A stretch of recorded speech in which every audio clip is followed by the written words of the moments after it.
Sabe, tem uma frase de John Stuart Mill que abre o nosso material de hoje e que assim me deixou com uma pulga atrás da orelha. Ele disse que duvidava que todas as invenções mecânicas já feitas tenham servido para aliviar a faina diária de algum ser humano. É uma afirmação que vai contra tudo que a gente costuma pensar, né? Sobre tecnologia, sobre progresso. Totalmente. E é essa provocação que guia a nossa análise de hoje. A gente recebeu um capítulo assim denso, fascinante, de um estudo histórico sobre economia política que mergulha a fundo no nascimento da grande indústria. Nossa missão aqui é desvendar o que, segundo essa fonte, é realmente uma máquina, qual o seu propósito no sistema que ela criou e, claro, como ela transformou para sempre a vida de quem trabalha. Não é uma história só sobre engrenagens e vapor, mas sobre a revolução nas relações humanas que eles causaram. Exatamente. O argumento central do texto é que, para a gente entender o impacto da máquina, a gente precisa primeiro sacar o propósito fundamental dela dentro do sistema capitalista. E esse propósito, segundo o autor, não é aliviar o trabalho, não. É baratear as mercadorias. Pra quê? Para encurtar a parte da jornada em que o trabalhador produz o valor do próprio salário e, com isso, esticar a outra parte, aquela que ele trabalha, digamos, de graça para o capitalista. A máquina entra aí como uma ferramenta mais poderosa para produzir o que o texto chama de mais valor.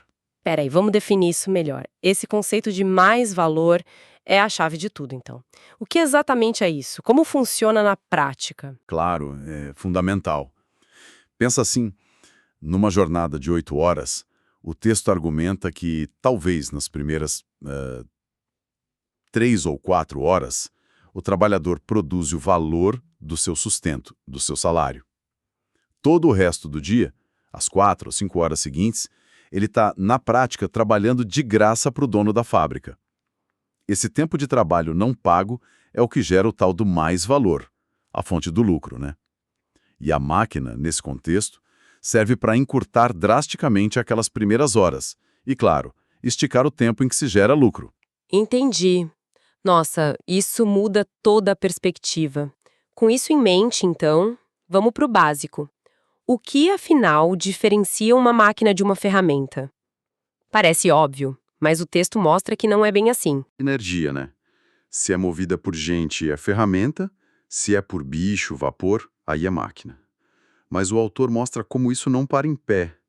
Ele dá exemplos ótimos.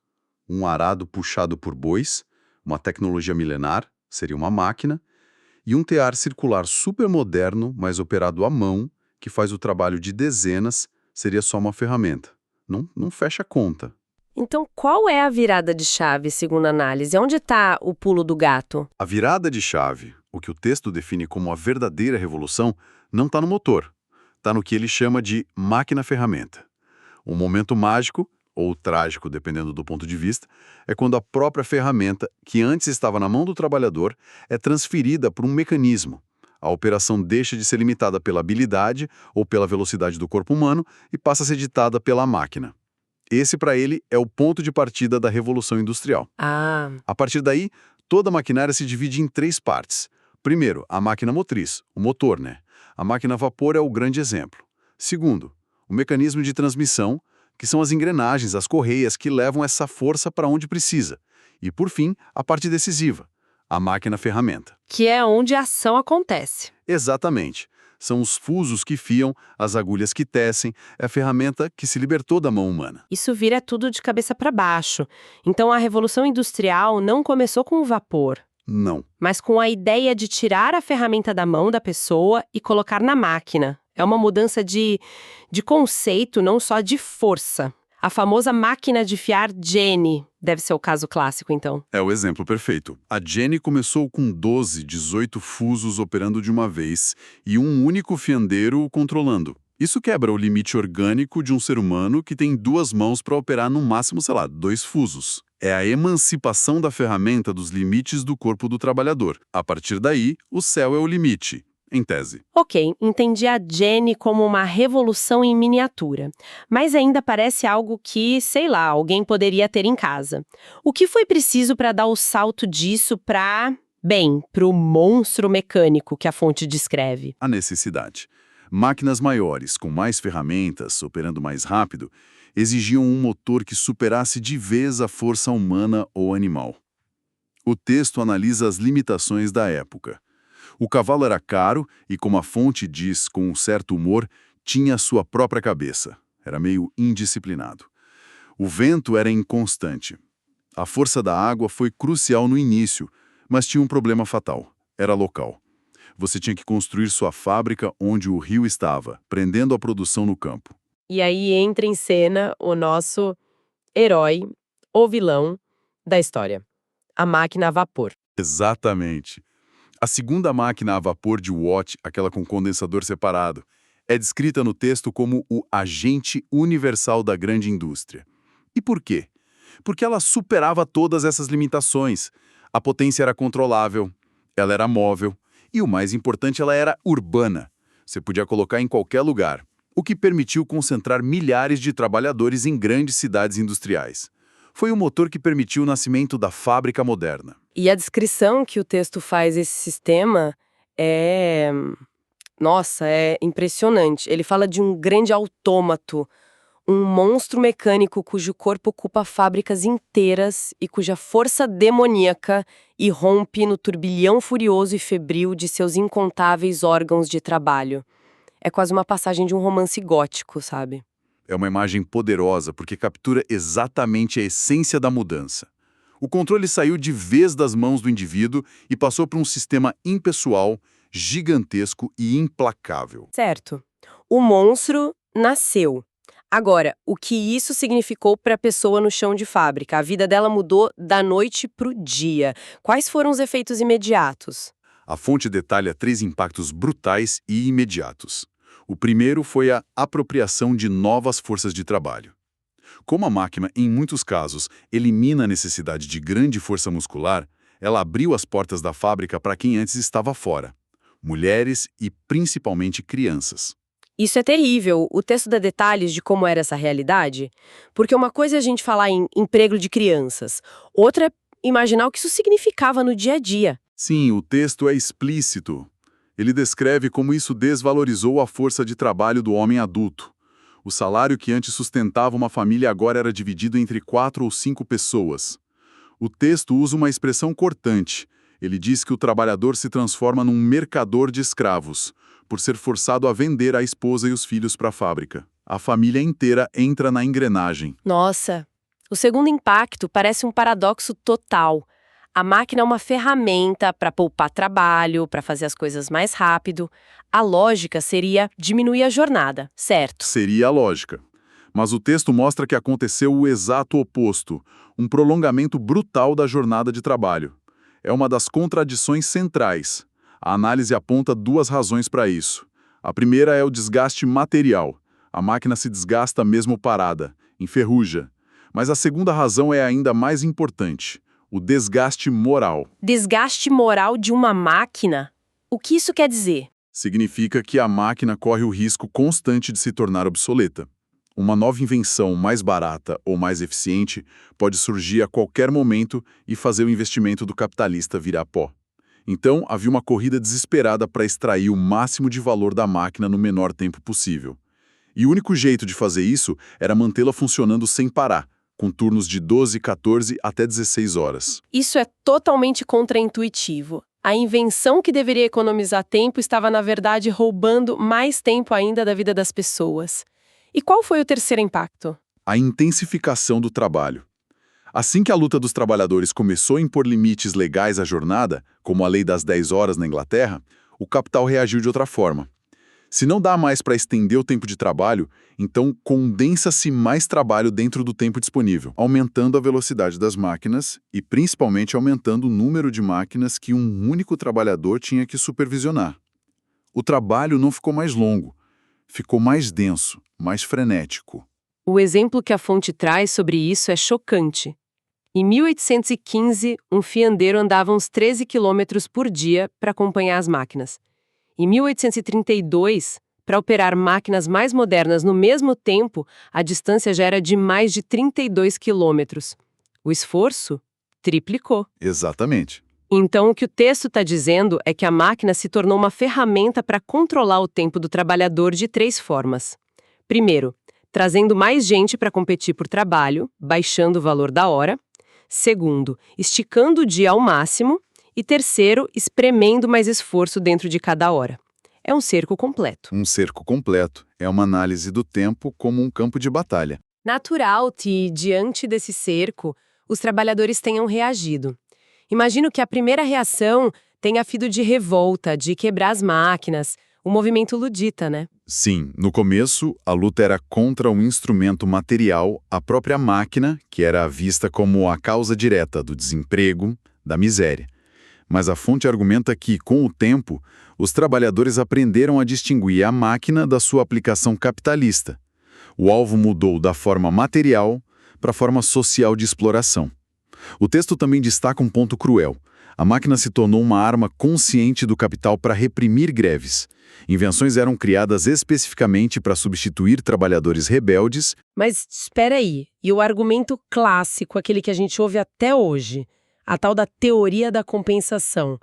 Se uma máquina demite 100 pessoas, a empresa economiza o dinheiro desses salários. Esse capital não é liberado para ser investido em outras áreas, criando novos empregos? Por que o autor discorda tanto? O texto ataca essa teoria como uma falácia.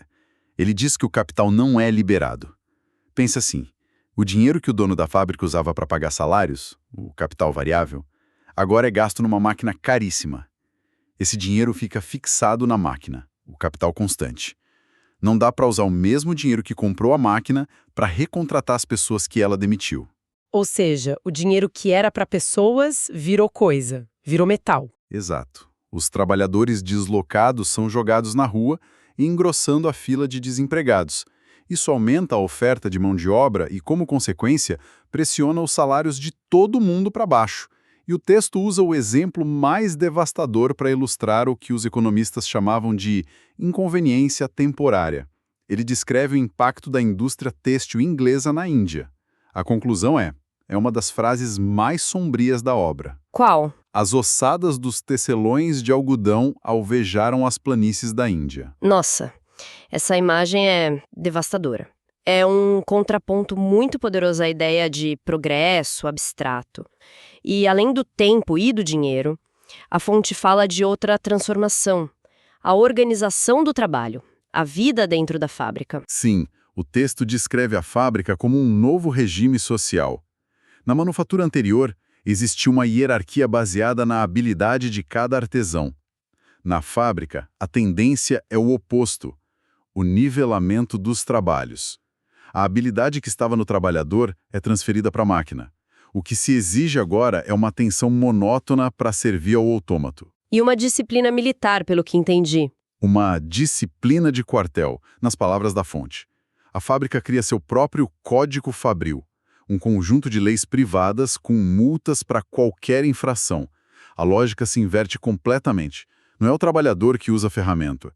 Ele se torna um apêndice vivo da máquina. Ele serve a máquina. O texto compara essa rotina a um trabalho desgastante sem fim, que se assemelha ao suplício de Sísifo. Aquela tortura mitológica de rolar a pedra montanha acima para sempre. Exato. É a inversão fundamental que, segundo o texto, adquire com a maquinaria uma realidade tecnicamente tangível. Não é o trabalhador que emprega as condições de trabalho, mas as condições de trabalho que empregam o trabalhador. O trabalho morto, a máquina, domina e suga a força de trabalho viva. Então, no fim das contas, e voltando lá para o início, a análise deste texto não é um manifesto contra a tecnologia. A máquina não é a vilã da história. De forma alguma. O texto faz um esforço constante para separar a maquinaria da sua aplicação capitalista. As contradições que ele aponta, uma invenção que economiza trabalho ser usada para prolongar a jornada, por exemplo, não vem da máquina em si, mas do sistema social que a emprega para aquele fim específico de maximizar o mais valor. E isso nos leva à conclusão. Depois de todo esse diagnóstico sombrio, o texto aponta para alguma saída? Sim, é uma conclusão surpreendente. O autor argumenta que a própria grande indústria, ao mesmo tempo que degrada o trabalhador, que o transforma nesse apêndice da máquina, também cria, pela primeira vez na história, a base técnica para uma sociedade completamente diferente. Uma sociedade que exigiria por sua própria natureza o oposto da especialização. A variação do trabalho, o desenvolvimento máximo e versátil das capacidades de cada indivíduo. Como assim? Ele argumenta que um sistema de produção tão dinâmico se torna incompatível com a antiga divisão do trabalho, que prende uma pessoa a uma única função a vida toda. A própria catástrofe que a tecnologia causa ao jogar massas de trabalhadores de um ramo para o outro revela a necessidade de um indivíduo totalmente desenvolvido, pronto para qualquer tarefa. É uma visão quase otimista no final, então. É uma visão dialética. O texto termina citando as ideias de Robert Owen sobre uma educação do futuro que combinaria trabalho produtivo com ensino e ginástica. Não só como um método para aumentar a produção, mas como o único método para a produção de seres humanos desenvolvidos em suas múltiplas dimensões. E isso deixa uma pergunta no ar para a gente hoje.